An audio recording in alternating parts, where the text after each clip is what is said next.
The Jungle was America's largest homeless encampment in San Jose, right in the heart of Silicon Valley. After its closing and with no housing available or enough shelter beds, the community saw a huge increase of unhoused in the streets with literally nowhere to go. A documentary, Exodus from the Jungle, was made about the closing and its aftermath. It raised awareness to the plight of the unhoused in a way that many hadn't known before. After viewing the film, faith communities started a dialogue of what they, as people of faith, could specifically do.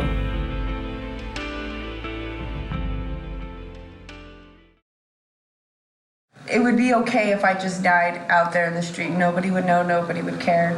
And here, they really worry about you, and they want you to succeed, and they want to love you, and they do. And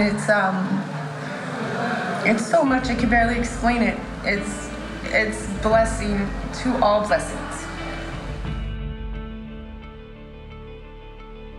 That I was part of a group working on various service projects, and we had an opportunity to host a movie, Exodus from the Jungle, in partnership with the Housing for All Alliance. We were able to invite several churches in to come see it, and afterwards we had a brainstorming session about how the movie had affected us and what things we thought as members of faith communities we might be able to do. The whole community started ramping up about El Nino and about the coming rains and what that would mean for the homeless community. And so that seemed to gather enough community attention and enough attention among the churches to come together and work out a plan. And we were privileged to host the Interfaith Collaborative meetings. From that, the idea of the Interfaith Collaborative came out with that as one of its goals, sheltering both overnight for daytime use and also safe parking. As the interest in that grew and more churches came together to talk about what they could do, none of them could really pull this off on their own. But together, it began to seem possible that something could happen. What was neat was a lot of people were able to find their own comfort zone. Some congregations didn't have the right property or didn't have the right facilities or comfort level in their community to host people on site, but they were able to bring food or support with volunteers on other sites, and so a lot of people were able to sort of cross boundaries that way. And so the collaborative is well named. It is a collaborative, and so we began to see our way forward. That was the moment where it just all kind of fell into place and made sense for us, that this was our calling, this was our ministry, this is what God was wanting us to do in San Jose.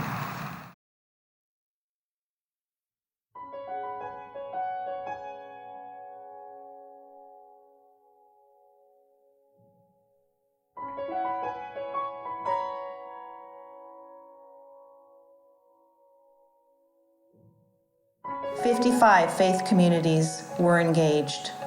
16 opened their doors offering overnight shelters, daytime drop-in centers, and safe car parks. 258 guests were served. 38,000 individual meals were provided. Over 1,600 volunteers participated, with over 54,000 volunteer hours put in.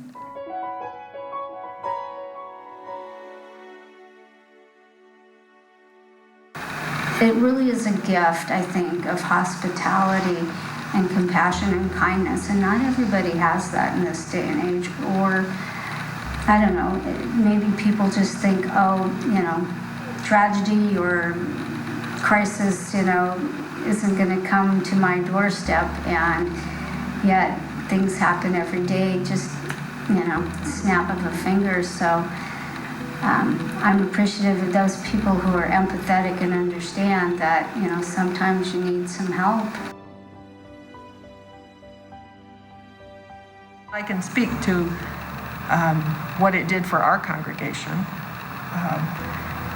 We have had teams go down every other year to Mexico to build housing. And so, in a sense, those faraway mission trips were the first step in really opening our eyes to see the need that was right outside our door. It's unfortunate, but churches often have to leave their comfort zone and go someplace far away in order for their consciousness to be raised about issues. They wanted to live their faith more day by day.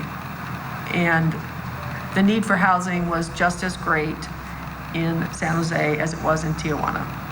I'm all for, the communities in, this county to become more aware of the homelessness issue, and it can happen for all kinds of reasons. People being forced out of their homes because the rent's being raised and they can't afford to stay there. In my case, it happened to be a cancer diagnosis, and I was unable to work, having surgery and chemotherapy and being sick. And I've had to, stay, with family or friends. But I think the best thing that we had happen was watching the parishioners change. They changed. You watched them change. At first they're thinking, oh, this is just something that I have to do. I have to do this because my conscience says I must. And then they started to see that these are human beings. And they changed. They changed an awful lot. And some of these men were so intelligent, engaging, had held positions of responsibility. And one or another reasons, these people were down and out on their luck, but very, very good to us and very thankful for what we were able to do. They welcome you no matter what your gender is, no matter what your ethnicity is or your religious background. They help you even bring God into your life if it was strayed because you're out there with no hope, no goals, no love at all. You feel very worthless, and they really make you feel you are worth something and that people do care about you. I signed up for this middle of the night, 1 to 6 a.m. Slot, and when my husband found out that I was doing it, he signed up too. And when a friend asked him why he signed up, and he said it was because my wife is so busy, I never get to talk to her, and this way I get to sit and talk to her all night long. That gave us some really special time together. I've just become very aware of who they are. I'm much more apt to now walk up to someone who's asking for something and saying, what's your story? How can I help? And giving some money for their meal for that day. I'm finding that I'm more generous in those situations and just wanting to find permanent solutions. Having 4,000 people in the San Jose area homeless is really an embarrassment to our country. We're one of the richest counties in the whole country, and I really think that we need to work on those issues. I start my job tomorrow, but the bottom line is I won't be able to keep my job if I don't find housing.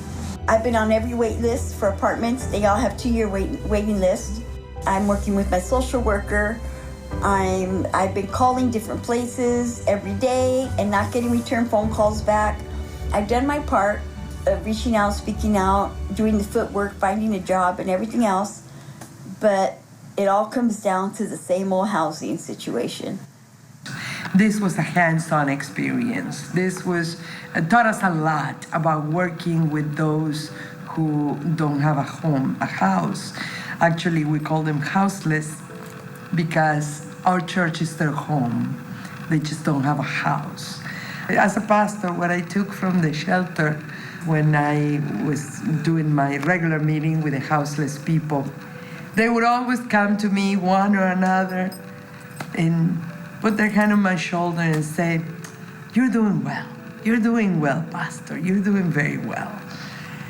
And somehow or another, counting with the approval of this houseless community, became more important to me than counting with the approval of the leadership council or even the city council. And I will never forget that. We're looking for a hand up, not a handout, a direction, a path, somewhere to go. And that's what we need. Would that help? It would get a whole lot of people off the street. And opening up the churches, it gives us a stable place to stay at temporarily until we can move on. And that's what we're trying to do, is just move forward. Because we have a life that we have to live. And we can't live in being, homeless and trying to survive. It's just not easy. It doesn't work. We had a group of other churches, or rather communities of faith, including a synagogue and a Mormon church, bringing dinner to them every night. The church became a more important place for them and for us too. It's not just a place to open on Sundays and to worship or to study the Bible.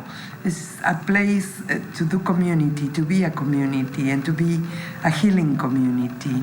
Having been homeless for almost 3 years, I realized that as people from all different types of places, like people that just lost their job, they can't afford housing because it's so high, and now I'm very compassionate to the effort, and I have been part of the cause to fight the effort. It really was a very positive experience. In fact, last week I was going to McDonald's and there was a gentleman hustling for money, and I said, can I buy you a hamburger? And he looked at me, yes, that would be great. So I think my experience with the shelter has made me a more open and intuitive person, a lot more accepting of the plight of the homeless. Just hearing their stories, two of the ladies who work full-time, they couldn't afford rent in San Jose. I think it made me a better Catholic and a better Christian because of it. And I am grateful for having this opportunity and for being allowed to be here. I really appreciate all the kindness and love and generosity that I've received. Thank you. And that's the benefit of having churches involved, is they can sustain longer-term relationships, which I think is what community is, what everybody needs.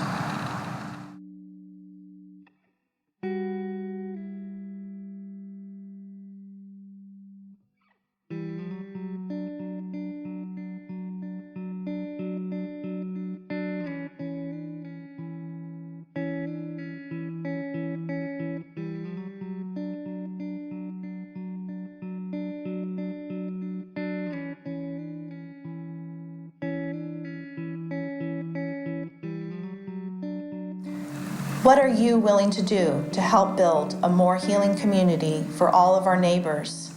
Please consider offering shelter by showing this video to your community, faith leaders, and social justice committee. If each of us took just a few people in, countless lives could be saved and suffering for many greatly eased.